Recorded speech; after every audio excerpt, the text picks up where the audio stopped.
Hi, this is a video following the last video I did, and I guess it's from the age of 19 onwards, after I disclosed my eating disorder to my parents.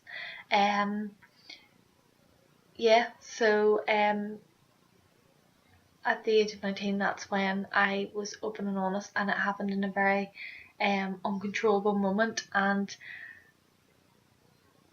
I thought that everything would be okay now that I had told my parents and my older sister, but I guess it wasn't. It kind of got worse, and I think because I didn't have to stay at a certain weight and the control of my weight so no one would notice, there wasn't that stress and that anxiety.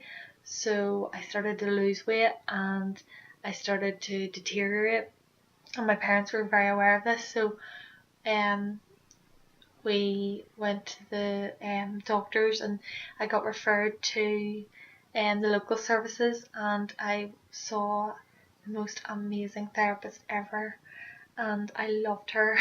She just understood me and got me and was very real, um, and was very personal and individual to me. She didn't just see me as an eating disorder, and she really got me.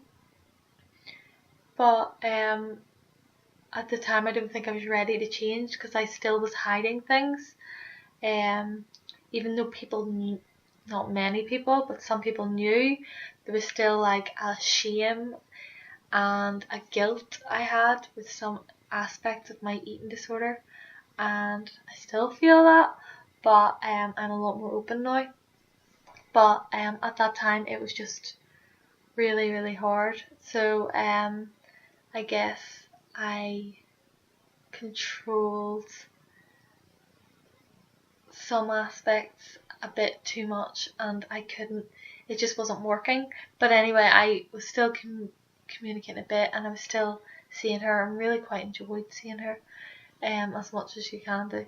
And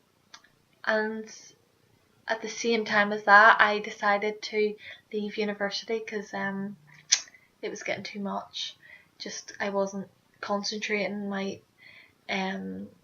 physical health was just deteriorating. I was exhausted all the time, so I just made the tough, like, it was such a tough decision at the time, but I think it was the right decision.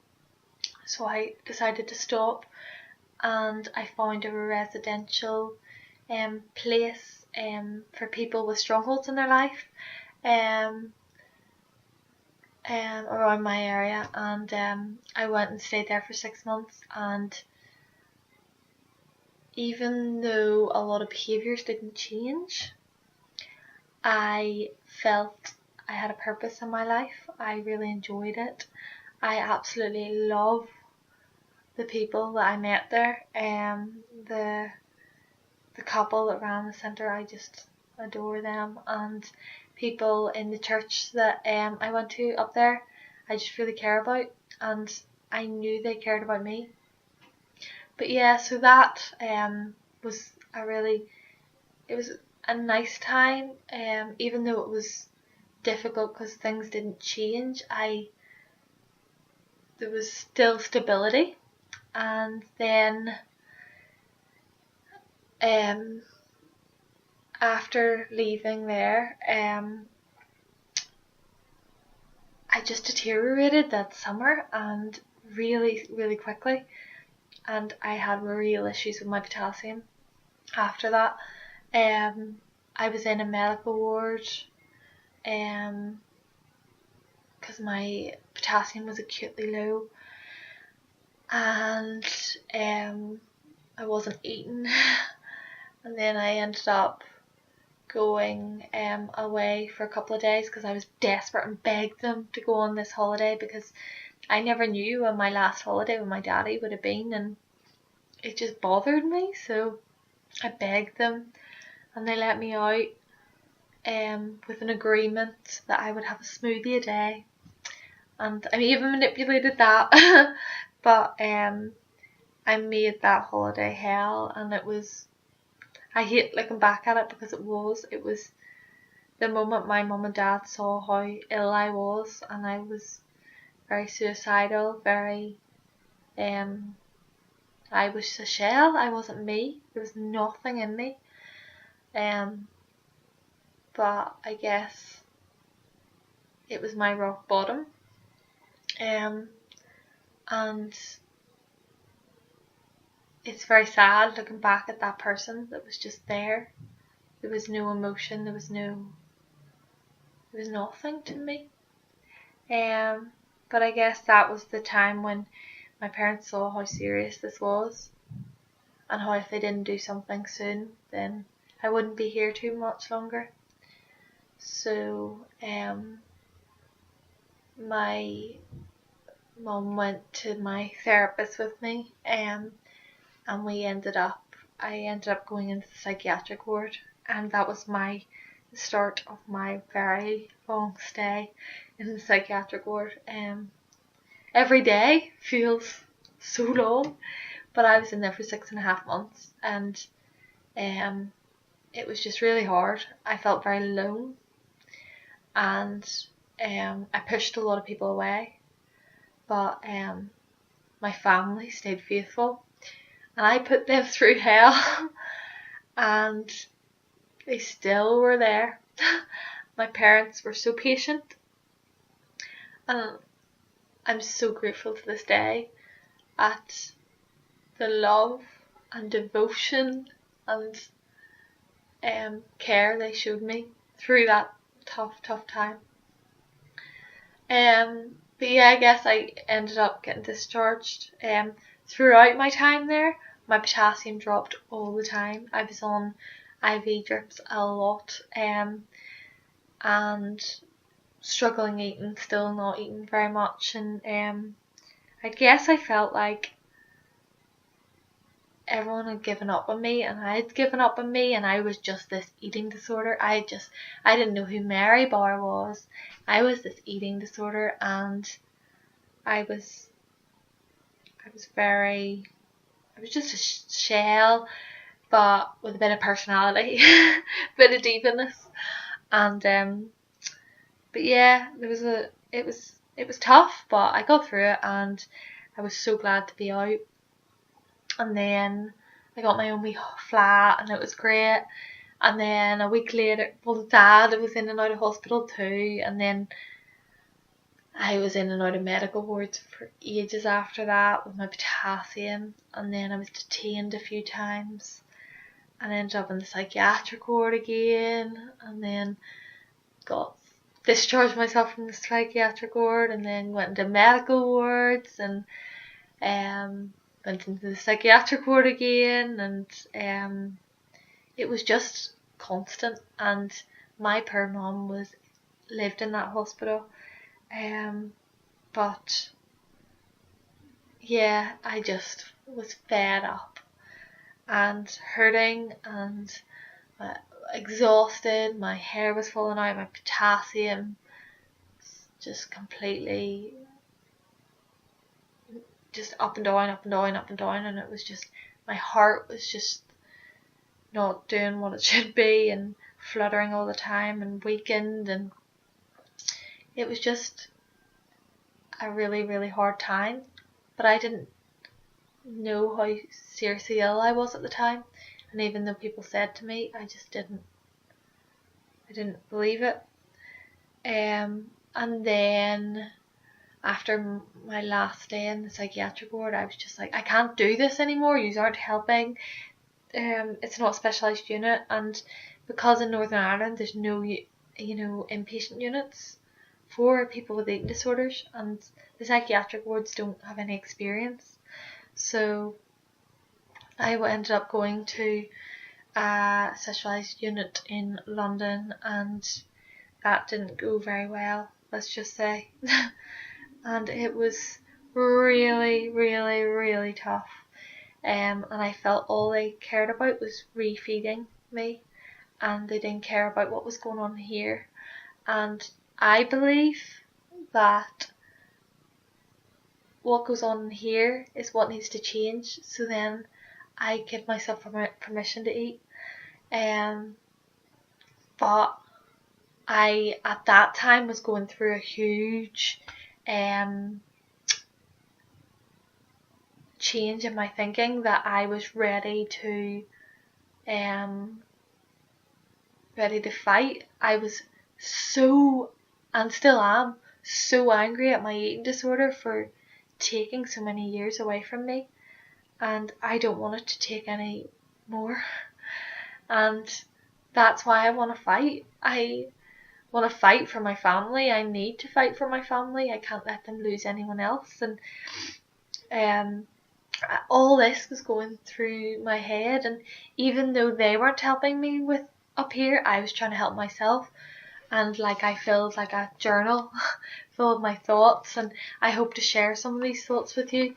But yeah, it was such a tough time. But um basically, to cut a long story short, I might at some point do a video on my escape from the unit. But it was very hard to get out because they were very tough people, and my daddy helped me get out. And he ended up in hospital and things like that while we were away. But I ended up coming back, and he ended up back. And then a week later, he passed away. And no one was expecting it. And it was like the toughest thing that happened. And I still don't believe that actually happened, and that I'll never see him again. But that's what happened, and ever since then I've been trying to control my potassium and that everything's stable, so I don't have to go back in patient, because I don't think I could do it again. But yeah, I guess that's kind of what happened. That's kind of where I am till now. There was a lot of stuff that happened after that, but it's very personal. But I guess that I'm still going through a lot, and there's a lot of the stuff that's happened in my past that I haven't really talked about. I can factually tell you what happened, but there's a lot of emotions that I am still learning to understand, and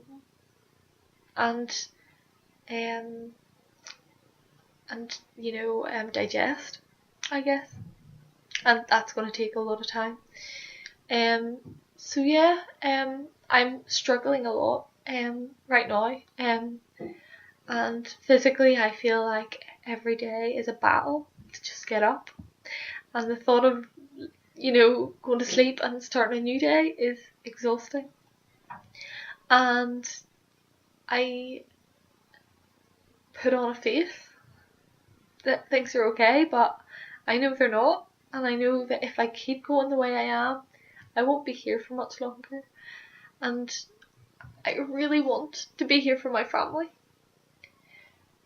So I really want to get to Derby, which is, if you have seen my other video, is like it's a charity for eating disorders, for people with eating disorders, and it's basically, it is outpatient, but the private support is pretty intense when it comes to, they give you quite a good structure through your week, and they do food planning and shopping and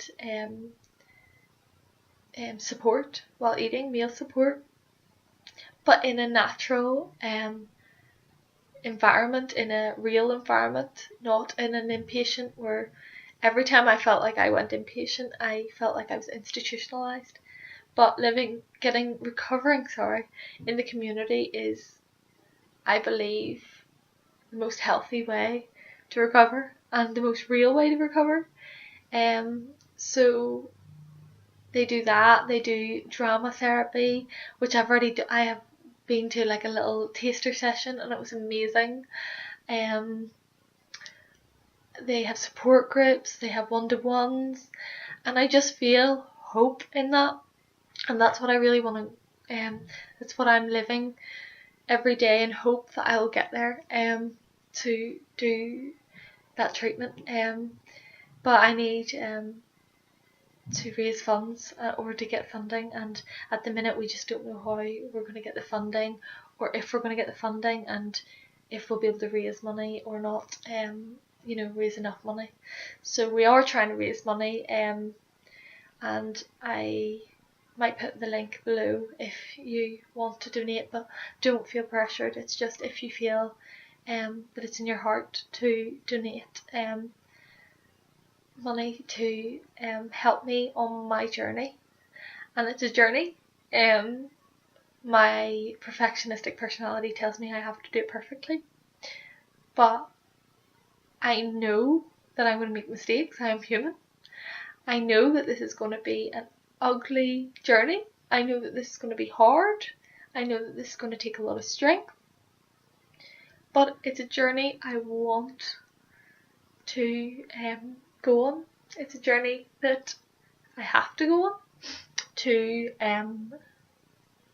live, to have a good quality of life, to pursue my dreams, and I feel like it's the right thing to do. So yeah, I hope that these videos help in some way, and I hope that this past 2 videos have created a bit of context, and I hope they've made sense. But yeah, so that's kind of where I have come from and my history, and I would like to do videos on my journey and goals that I have, and advice for people, and I would like to hear if any of you guys have any ideas on videos, or if you have any questions, you can just put the questions below and I can answer some of them, or I can do whatever videos that you guys would like when it comes to my experiences, or ideas, or I don't know. But yeah, I really hope this makes sense, and I thank you if you've made it through this video. Right on. Thank you so much for listening, and I hope you have a nice day. Bye.